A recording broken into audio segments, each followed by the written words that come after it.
चलिए मान लेते हैं कि एक मैड साइंटिस्ट ने एक टाइम मशीन बना ली है और वो आपको मजबूर कर रहा है कि आप मेसोजोइक ईरा के किसी रैंडम पीरियड में ट्रैवल करें। आपके पास कुछ ऑप्शंस हैं जो यकीनन बुरा अंजाम देंगे, लेकिन आप जो भी करें आपको 15 करोड़ साल पहले के समय का इंतखाब नहीं करना चाहिए, क्योंकि उस वक्त हर कोने पे इंस्टेंट मौत का खतरा था। जैसे कि हमेशा होता है, डायनासोर्स उस समय जमीन पर राज कर रहे थे, लेकिन डायनासोर्स के स्टैंडर्ड से भी देखा जाए तो जो डायनासोर्स उस दौर में मौजूद थे वो खास तौर पर खौफनाक थे। कुछ पेलियोंटोलॉजिस्ट के अनुसार ये टाइम पीरियड सुपर साइज सोरोपॉड्स और मीट लविंग थेरोपॉड्स का गोल्डन एज था। अगर आप अपनी उंगलियों का जादू चलाएं और डायनासोर्स को गायब कर भी दें तो भी 15 करोड़ साल पहले का समय अब भी बिल्कुल नोप होता, क्योंकि जमीन, समंदर और आसमान में कई ऐसे राज छुपे हुए थे जो यूं कह लें जिंदगी के लिए फ्रेंडली नहीं थे। आपका स्वागत है लेट जुरासिक में। इस समय में आपके पास अगर एक मैप भी होता तो उसका कुछ खास फायदा नहीं होता, क्योंकि उस समय में जमीन का नक्शा आज की तुलना में बिल्कुल अलग था। बस नॉर्थ अमेरिका कुछ हद तक पहचाना जा सकता था, क्योंकि इसकी शेप कुछ हद तक वैसे ही थी जैसे आज है। यहाँ से पहचान खत्म होती है, क्योंकि इसके नीचे एक बड़ा जमीनी मैस था जो अलग अलग कॉन्टिनेंट्स को मिलाकर सुपर कॉन्टिनेंट बना रहा था, जिसे गोंडवाना कहा जाता है। ये पुराना जमीनी हिस्सा south America, Arabia, India, Antarctica और ऑस्ट्रेलिया से मिलकर बना था, जो कि लेट जुरासिक में सबसे बड़ा कॉन्टिनेंट था और जमीन की ऑलमोस्ट 1/6 सरफेस को कवर करता था, जो स्पेस से देखने में एक मेगा ब्लॉक की तरह लगता था।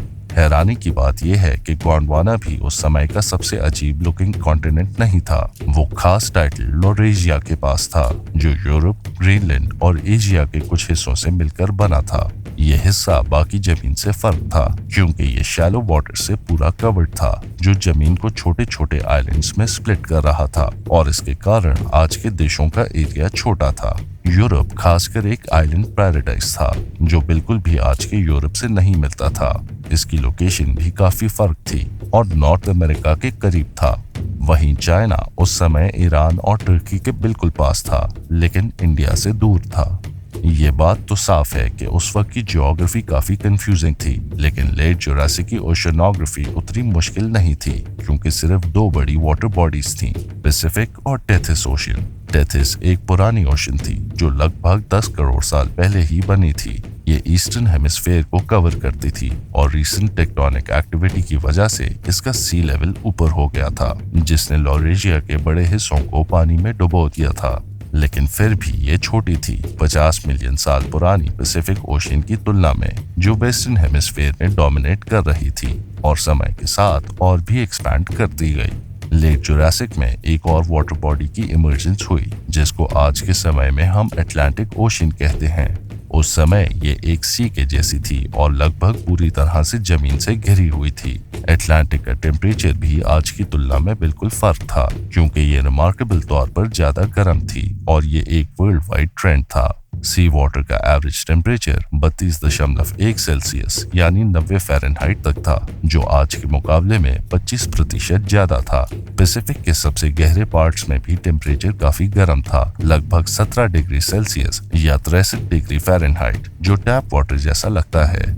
ये हाइट इन टेम्परेचर अक्सर उस समय की इंक्रीज टेक्टोनिक एक्टिविटी के कारण माना जाता है, जिसके कारण काफी एक्टिव वॉल्केनोज बने होंगे, जो मैसिव अमाउंट्स में CO2 को पानी में रिलीज करते होंगे। आजकल पेलियोंटोलॉजिस्ट को इन एक्सटिंक्ट वॉल्केनोज के बारे में कुछ पता है, जिनमें से एक है दुनिया का सबसे बड़ा वॉल्केनो टैमू मैसिव। ये मैसिव वॉल्केनो जापान के ईस्ट में 1600 किलोमीटर या 990 मील की दूरी पर है और कैलिफोर्निया स्टेट की तुलना में ज्यादा सी फ्लोर कवर करता है और माउंट सेंट हेलेन से लगभग दुगना ऊंचा है।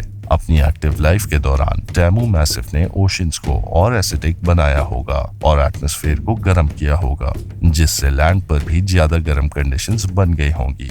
15 करोड़ साल पहले का समय शायद जुरासिक पीरियड का सबसे गर्म समय था, जिसमें डेली एवरेज टेम्परेचर 20 सेल्सियस या 68 फ़ारेनहाइट तक था, जो आज से लगभग 15% ज्यादा था। इस गर्म मौसम के साथ पृथ्वी ने क्लाइमेटिक कंडीशंस का सामना किया, जो लगभग 5 करोड़ सालों से नहीं देखी गई थी। नॉर्दर्न और सदर्न हेमिस्फेयर्स में काफी ड्राई बायोम्स थे, जैसे डेजर्ट्स और सवानास, जो एनिमल्स के लिए मुश्किल साबित हो सकते थे क्योंकि अक्सर यहाँ डिस्टिंक्ट ड्राई सीजन्स आते थे जिनमें सिवियर ड्राउट्स भी हो सकते थे। इक्वेटर के आसपास चीजें थोड़ी बेहतर थीं, जहां ड्राई इकोसिस्टम्स की जगह घने ट्रॉपिकल फॉरेस्ट थे जो नॉर्थ अफ्रीका के काफी हिस्से को कवर करते थे। लेकिन सबसे ज्यादा tone down conditions polar regions में पाई जाती थी, क्योंकि तब ये ब्रूटली कोल्ड टंड्रास नहीं थे बल्कि टेम्परेट बायोम्स थे जो आज के मॉडर्न सेंट्रल यूरोप जैसे थे। इतने गर्म थे कि वहाँ आइस शीट्स या ग्लेशियर्स भी नहीं थे। इसका रिजल्ट ये हुआ कि लाइफ हर जगह फैल गई थी और इक्वेटर के पास के इन एरिड क्लाइमेट्स में भी लाइफ काफी थ्राइविंग थी, जहाँ के रिचेस्ट नोन फॉर्मेशंस भी इसी तरह के हार्श एरिया से आए हैं। खासकर डायनासोर्स इस समय में थ्राइव कर रहे थे और उनकी डाइवर्सिफिकेशन उस लेवल पर थी जो अब तक कभी नहीं देखी गई थी। मेसोजोइक ईरा के सबसे एस्टैब्लिश ग्रुप्स में थेरोपॉड्स, सॉरोपॉड्स, नियोर्निथिस्कियंस और आर्मर्ड डायनासोर्स शामिल थे, जिसमें हर ग्रुप के मल्टीपल स्पीशीज अक्सर एक ही इकोसिस्टम में मिलते थे। इस वजह से एक केओस पैदा होता था जो मेसोजोइक में रेयरली ही देखा गया था। इसकी बेहतरीन एग्जाम्पल मॉरिसन फॉर्मेशन है, जो एक एक्सपेंसिव नॉर्थ अमेरिकन बायोस्फीयर था जो 13 स्टेट्स तक स्प्रेड था और एरिड सवानास, फॉरेस्ट और श्रबलैंड से मिलकर बना था। अब तक यहाँ 40 से ज्यादा डायनासोर्स पाए गए हैं, जिनमें कम से कम 10 थेरोपॉड्स शामिल हैं और लगभग हर एक इतना बड़ा था कि ह्यूमन साइज्ड एनिमल्स का शिकार कर सकता था। लेकिन क्रिटेशियस के मुकाबले में मॉरिसन के सबसे डोमिनेंट कार्निवोर्स टायरानोसॉर्स नहीं थे, क्योंकि उनका अभी तक इवोल्यूशन नहीं हुआ था, बल्कि एलोसॉरिडाe फैमिली के मेंबर्स थे। इनमें से सबसे अबंडेंट था एलोसॉरस, जिसे जुरासिक का शेर कहा जाता है उसके स्ट्राइकिंग अपीयरेंस के कारण। ये एक अनस्टॉपेबल प्रेडेटर था जो रेजर शार्प टीथ और ब्लड इंड्यूसिंग स्लैशिंग बाइट के साथ वाइड रेंज के हर्बीवोर्स का शिकार करता था। कुछ स्टडीज ये भी कहती हैं कि ये शायद पैक्स में शिकार करता होगा। चाहे जैसा भी हो, ये अनडिनायबली लैंड का डोमिनेंट प्रेडेटर था जो 75% कार्निवोर रिमेन्स के लिए रिस्पॉन्सिबल था। इतनी अबंडेंस होने पर लगता है कि ये छोटा और प्लेंटिफुल क्रीचर होगा, लेकिन ऐसा नहीं था। एलोसॉरस अपने आप में एक जायंट था जिसका एवरेज वेट 1.7 टन और लेंथ 8.5 मीटर या 28 फीट होती थी। ये उस समय के सबसे बड़े प्रेडेटर्स में शामिल था, लेकिन सरप्राइजिंगली ये भी दुनिया का सबसे बड़ा टेरेस्ट्रियल प्रेडेटर नहीं था। ये टाइटल सॉरोफैगनाक्स के पास था और वो भी नॉर्थ अमेरिका में रहता था। सॉरोफैगनाक्स एलोसॉरस की तरह एलोसॉरिडाe फैमिली का एक मेंबर था और इसका वेट 5 टन तक पहुंच सकता था, जो लगभग 4 एडल्ट जिराफ्स के बराबर है। क्लासिफिकेशन के अलावा ये एलोसॉरस से काफी सिमिलर था। दोनों के पास robust arms, sharp claws, serrated teeth और डिस्टिंक्ट क्रेस्ट थे, लेकिन ये अपने वर्टेब्रे की शेप और अपनी बॉडी साइज के कारण अलग था। इन दोनों के अलावा मॉरिसन फॉर्मेशन में और भी कार्निवोर्स रहते थे, जिनमें सबसे ज्यादा मशहूर सेराटोसॉरस, टॉर्वोसॉरस और मिस्टीरियस एडमार्का रेक्स शामिल हैं। टॉर्वोसॉरस और एडमार्का रेक्स दोनों ही मेगलोसॉरिडाe फैमिली के थे और ये भी काफी बड़े थे, सॉरोफैगनाक्स के साइज के करीब। बड़े टॉर्वोसॉरस का वेट 4 टन तक होता था, जबकि एडमार्का रेक्स का वेट सॉरोफैगनाक्स के बराबर हो सकता था। दूसरी तरफ सेराटोसॉरस जबकि एक फेरोशियस प्रेडेटर था, लेकिन साइज के मामले में पहले के बड़े कार्निवोर से काफी छोटा था। बड़े एडल्ट्स का वेट पोलर बेयर्स के बराबर होता था, जो बिल्कुल छोटा नहीं है। फिर भी कई लोग इसे जुरासिक का अंडरडॉग मानते हैं, इसकी एजिलिटी और डेडली बाइट को ओवरलुक करते हुए, जो इसे एक हाईली सक्सेसफुल प्रेडेटर बनाता था। लोग ये भी भूल जाते हैं कि जायंट साइज एक एक्सेप्शन था, रूल नहीं। ज्यादातर मॉरिसन के प्रेडेटर्स मीडियम साइज थे, जैसे सेराटोसॉरस या उससे छोटे। एग्जाम्पल के तौर पर ट्रोडोंटिड्स और टायरानोसॉरिड्स के प्रिमिटिव रिलेटिव्स ज्यादातर छोटे कार्निवोर्स का बल्क बनाते थे, जो अक्सर एक ह्यूमन की कमर से ऊंचे नहीं होते थे। ये देखकर शायद आप ये सोचने लगें कि इतने छोटे कार्निवोर्स कैसे सरवाइव करते थे एक ऐसे इकोसिस्टम में जो बेहीमत से भरा हुआ था। जवाब है नीशिंग। प्रेडेटर्स एक दूसरे से कम्पीट करने के बजाय अलग इकोलॉजिकल नीशेस ऑक्यूपाई करते थे। इसका एक अच्छा एग्जाम्पल है सेराटोसॉरस और एलोसॉरस। सेराटोसॉरस अक्सर वाटर बॉडीज के पास मिलते थे, जबकि एलोसॉरस ओपन टेरेस्ट्रियल स्पेसेस को प्रेफर करते थे। इस वजह से एक थेरोपॉड रिच एनवायरनमेंट में शांति बनी रहती थी, लेकिन शांति हमेशा पॉसिबल नहीं होती थी क्योंकि नॉर्थ अमेरिका और बाकी दुनिया सेवेयर ड्राउट्स का सामना कर रही थी। इन कंडीशंस में वायलेंस बढ़ता था। फॉसिलाइज्ड रिमेन्स ये दिखाते हैं कि extreme cannibalism, theropod on theropod violence और स्कैवेंजिंग काफी कॉमन थी। इन मुश्किलों के दौरान छोटा होना एक एडवांटेज था क्योंकि ज्यादा कैलोरीज की जरूरत नहीं होती थी। ये बात छोटे हर्बिवोर्स पर भी लागू होती थी। ये हर्बिवोर्स ज्यादातर नियोर्निथिस्कियन से बने थे। उस समय के 5 से ज्यादा टाइप्स के नियोर्निथिस्कियंस जाने जाते हैं, लेकिन कुछ common ones the cougar size dryosaurus और हाफ टन का कैम्प्टोसॉरस। इन दोनों का साइज अलग था, लेकिन उनकी डाइट सिमिलर थी, जो ग्राउंड लेवल प्लांट से बनती थी। लेकिन दोनों एक ही दिक्कत शेयर करते थे, डिफेंस का ना होना। इनका सिर्फ एक प्लान होता था और वो था स्पीड। लेकिन ये दिक्कत बाकी हर्बिवोर्स के साथ नहीं थी, जो थेरोपॉड्स को वार्ड ऑफ करने के लिए खुद रूथलेस बन गए थे। एक आइकॉनिक एग्जाम्पल है स्टेगोसॉरस, जो कि लार्जेस्ट नॉन सॉरोपॉड डायनासोर था। इसके बड़े एडल्ट्स का साइज 9 मीटर या 30 फीट और वेट 5.5 टन तक होता था। इसकी टेल के एंड पर एक थैगोमाइजर था, बड़े बोनी स्पाइक्स का सेट, जो एक डेडली वेपन था। एक अनलकी एलोसॉरस का फॉसिलाइज्ड एविडेंस ये बताता है कि स्टेगोसॉरस का थैगोमाइजर एक थेरोपॉड की बोन्स को भी पियर्स कर सकता था। लेकिन स्टेगोसॉरस अकेला नहीं था जो थेरोपॉड्स के अगेंस्ट इक्विप्ड था। एक नई एंट्री थी माइमोरा पेल्टा, जो कि सबसे पुराने एंकिलोसॉर्स में से एक था। माइमोरा पेल्टा के एडल्ट्स का वेट सिर्फ 562 किलोग्राम या 1239 पाउंड होता था, लेकिन इसकी पूरी अपर बॉडी ऑस्टियोडर्म से कवर्ड थी, वो हेवी आर्मर जो एंकिलोसॉर्स की पहचान है। ऑस्टियोडर्म्स अलग अलग साइजेस के होते थे और कुछ एजेस शार्पन्ड भी होती थीं, स्पेशली वल्नरेबल स्पॉट्स के पास। लेकिन आर्मर होने के बावजूद ये थैगोमाइजर जितना इफेक्टिव नहीं था। कई माइमोरा पेल्टा के फॉसिल्स थेरोपॉड्स की प्रेडेशन के निशान दिखाते हैं। ये फेट और भी आर्मर्ड डायनासोर्स के लिए कॉमन था, जैसे गार्गोइलोसॉरस और स्टेगोसॉरिड एल्कोविसॉरस। इस पॉइंट तक आप शायद डायनासोर्स के बारे में इतना सुन के थक गए होंगे, लेकिन अगर आप ये समझना चाहते हैं कि जुरासिक का ये समय डायनासोर्स की एक गोल्डन एज था, तो आप सबसे ज्यादा अबंडेंट डायनासोर्स को नहीं भूल सकते, सॉरोपॉड्स। 15 करोड़ साल पहले सॉरोपॉड्स अपने एपेक्स पीरियड पर थे। ये ग्रुप तब वेस्टर्न हेमिस्फीयर के मोस्ट कॉमन डायनासोर्स के रूप में जाना जाता था और इसमें सबसे ज्यादा अबंडेंट एनिमल था कैमेरासॉरस। लेकिन वो अकेला नहीं था, अलग अलग सॉरोपॉड फैमिलीज का एक मिक्सचर रैम्पेंट था। 2 की प्लेयर्स थे, डायप्लोडोकिड्स और मैक्रोनेरियंस। ये दोनों पावर हाउसेस थे और उनके आइकॉनिक मेंबर्स में कुछ हाउस होल्ड नेम्स शामिल हैं, जैसे ब्रैकियोसॉरस, डायप्लोडोकस, सुपरसॉरस, बेरोसॉरस, ब्रोंटोसॉरस और अपाटोसॉरस। एक ऑनरेबल मेंशन डिजर्व करता है मेरापनीसॉरस, जो किसी फैमिली का पार्ट नहीं था, लेकिन अपने साइज के लिए जाना जाता था। हकीकत यह है कि उस समय के हर सॉरोपॉड, इंक्लूडिंग वो जो अभी मेंशन नहीं किए गए, बहुत मैसिव थे। सबसे छोटे सॉरोपॉड का वेट 13 टन था, जबकि सबसे बड़े लगभग 70 टन के हो सकते थे। ये क्लियरली दिखाता है कि जुरासिक पीरियड में सॉरोपॉड्स की एक अनमैच्ड डोमिनेंस थी। नेचुरली इतने क्रेजी फौना के साथ मॉरिसन फॉर्मेशन ने अपनी डिस्कवरी के बाद से लोगों को काफी अमेज किया है। लेकिन एक इंटरेस्टिंग बात यह है कि मॉरिसन इतना यूनिक नहीं था, क्योंकि दुनिया के कई हिस्सों में ऐसे ही इकोसिस्टम्स थे जहां यही डायनासोर ग्रुप्स डोमिनेट करते थे, और कुछ जगह तो यही एग्जैक्ट डायनासोर्स भी मिलते थे। मान लीजिए अगर आप एलोसॉरस, सेराटोसॉरस या टोर्वोसॉरस से बचने के लिए यूरोप भाग जाते, तो वहां भी आप इन्हीं का सामना करते। दूसरी तरफ अगर आप गोंडवाना में जाते, तो आपको कुछ ग्रेट सॉरोपॉड साइटिंग का मौका मिलता, जहां ब्रैकियोसॉरस, बेरोसॉरस और कैमेरासॉरस के एविडेंस मिले हैं।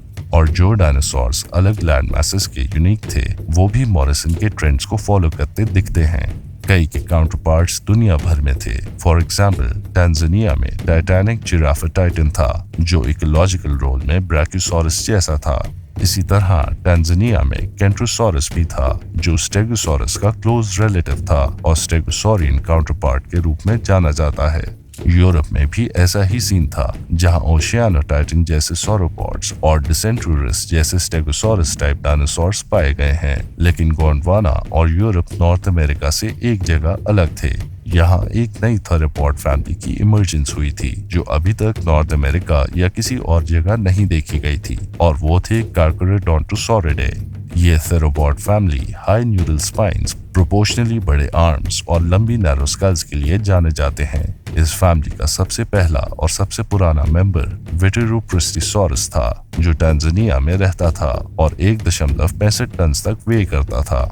ये मोस्टली स्टेगोसॉरस और जुवेनाइल सॉरोपॉड्स का शिकार करता था।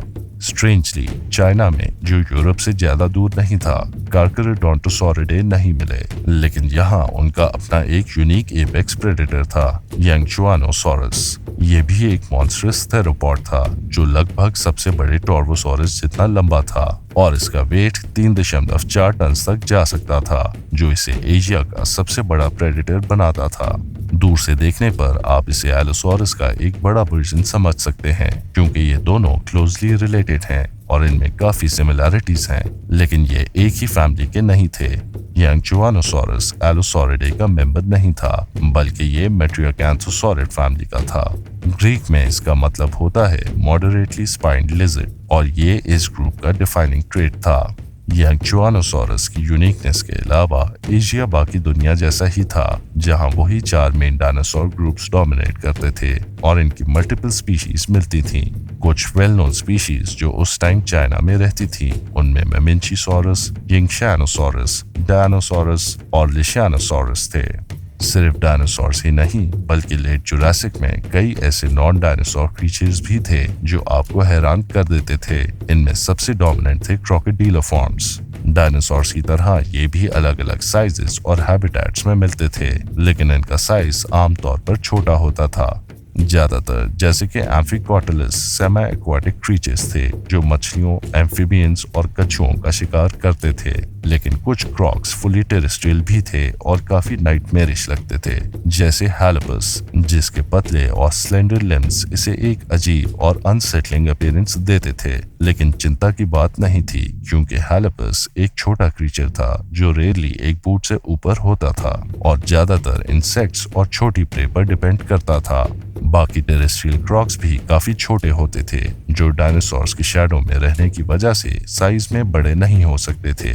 इसी तरह एक और ग्रुप जो इस साइज प्रॉब्लम से गुजरा, वो था हमारे अपने एंसेस्टर्स का ग्रुप, मैमेलियाफॉर्म्स। ये तब तक 10 करोड़ साल से ज्यादा से एग्जिस्ट कर रहे थे और अलग अलग लाइफस्टाइल के लिए वेल अडेप्टेड हो चुके थे। पुराने फॉसिल्स दिखाते हैं कि कुछ मैमेलियाफॉर्म्स ने ग्लाइड करना, पेड़ चढ़ना और सेमी एक्वाटिक लाइफ जीना सीख लिया था। इनकी डाइट भी काफी वर्सेटाइल थी। कुछ सिर्फ प्लांट्स खाते थे, जबकि कुछ मीट या दोनों का कॉम्बिनेशन ट्राई करते थे, जैसे ओमनिवोरस कीमारोटोडॉन, जो शायद डायनासोर्स के स्कैवेंजिंग में भी इन्वॉल्व होता था। लेकिन बाकी मैमेलियाफॉर्म्स की तरह ये भी छोटा ही था।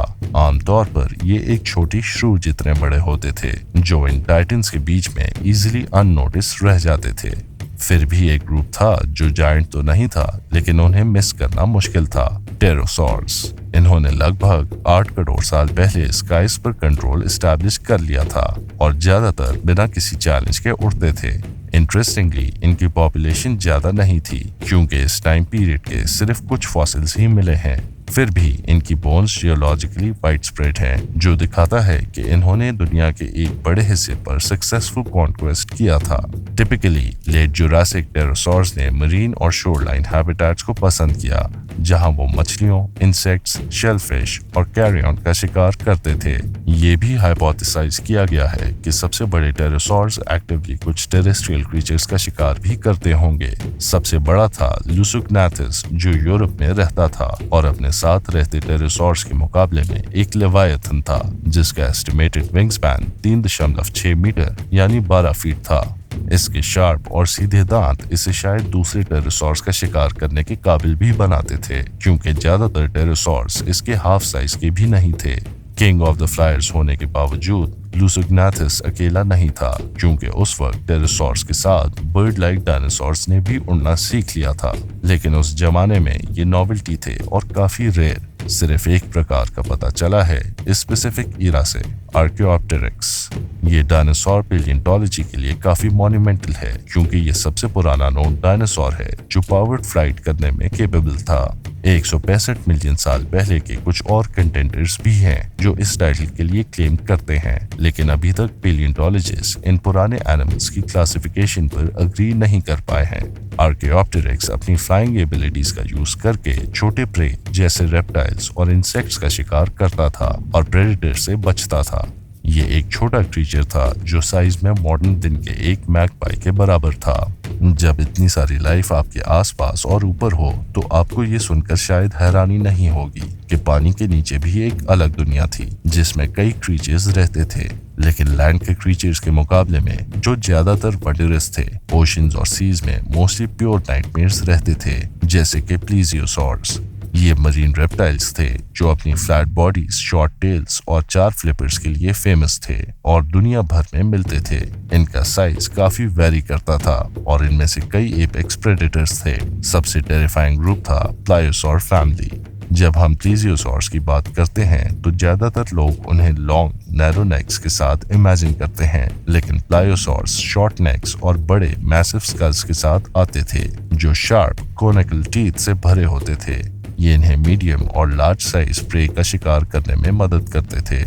आपने शायद सबसे फेमस प्लायोसॉर लायोप्लोरोडॉन के बारे में सुना होगा, लेकिन ये जुरासिक के टाइम से लगभग 5 मिलियन साल पहले एक्सटिंक्ट हो चुका था। पर चिंता करने की जरूरत नहीं, लेट जुरासिक के समय एक और बड़ा और टेरिफाइंग रिप्लेसमेंट था, प्लायोसॉरस। इस प्लायोसॉर के एडल्ट्स जुरासिक पीरियड के सबसे बड़े क्रीचर्स में शुमार होते हैं, जो लगभग 10 मीटर यानी 33 फीट लंबे और 5 टन तक के वजन के होते थे। अपने बड़े साइज के कारण प्लायोसॉर्स आसानी से जो कुछ भी शिकार कर सकते थे उसे मार देते थे, इंक्लूडिंग मॉडर्न ओशियंस के जॉज यानी शार्क्स। ऐसा नहीं है कि शार्क्स उस टाइम के चंप्स थे, लेकिन उनका साइज और पावर प्लायोसॉर्स के आसपास भी नहीं थी। फिर भी वो छोटी और वीक स्पीशीज जैसे फिशेस और एक और मेसोजोइक ओशियंस का स्टेपल इख्तियोसॉर्स के लिए एक प्रॉब्लम जरूर थे। इख्तियोसॉर्स जो ट्रायासिक और अर्ली जुरासिक के दौरान ओशियंस के असली जायंट्स थे, उनका साइज लेट जुरासिक में डिक्लाइन कर गया था, मेनली प्लीजियोसॉर्स के साथ कंपटीशन के कारण। लेकिन ये बैटल एक तरफा नहीं थी, क्योंकि शैलो सीज और ओपन ओशियंस में काफी इख्तियोसॉर स्पीशीज अब भी थीं जो अलग अलग नीशेस को फिल कर रही थीं, और ये स्पीशीज लगभग 7 मीटर यानी 23 फीट तक लंबी हो सकती थीं। जब ये सोचते हैं कि ट्रायासिक के इख्तियोसॉर्स कभी इससे 4 गुना बड़े हुआ करते थे, तो वो सोच ही हॉरिफाइंग लगती है। लेकिन टेंशन मत लें, क्योंकि इस टाइम पीरियड के ओशंस में एक और टेरिफाइंग चीज थी, और वो थे थैलेटोसुकियंस, जिन्हें कॉमनली मरीन क्रोकोडाइल्स कहा जाता है।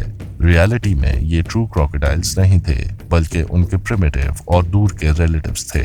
इनकी अपीयरेंस मॉडर्न क्रॉक्स की जैसी थी, बस एक बड़ा फर्क था इनके लिम्स और टेल्स में, जो कुछ मेंबर्स में फ्लिपर्स में इवॉल्व हो चुके थे, जो इन्हें पानी में तेजी से तैरने में मदद करते थे।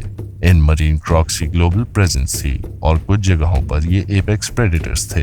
इनके सेरेटेड और कंप्रेस्ड टीथ इन्हें प्रे का फ्लैश काट कर निकालने में मदद करते थे। ये प्रे ज्यादातर फिश, इख्तियोसॉर्स, छोटे प्लीजियोसॉर्स और टर्टल्स होते थे। उनमें से 2 बड़े मेंबर्स, डाकोसॉरस और मकीमोसॉरस, बड़े एनिमल्स का शिकार भी करते थे। कोइंसिडेंटली मकीमोसॉरस सबसे बड़ा मरीन क्रॉक था जो हमें पता है, और इसके एडल्ट्स का साइज सबसे बड़े इख्तियोसॉर्स के बराबर होता था। अगर आप टाइम ट्रैवल करने का सोच रहे हैं, तो ये एक और रीजन है कि आपको 15 करोड़ साल पहले की अर्थ को अवॉइड करना चाहिए।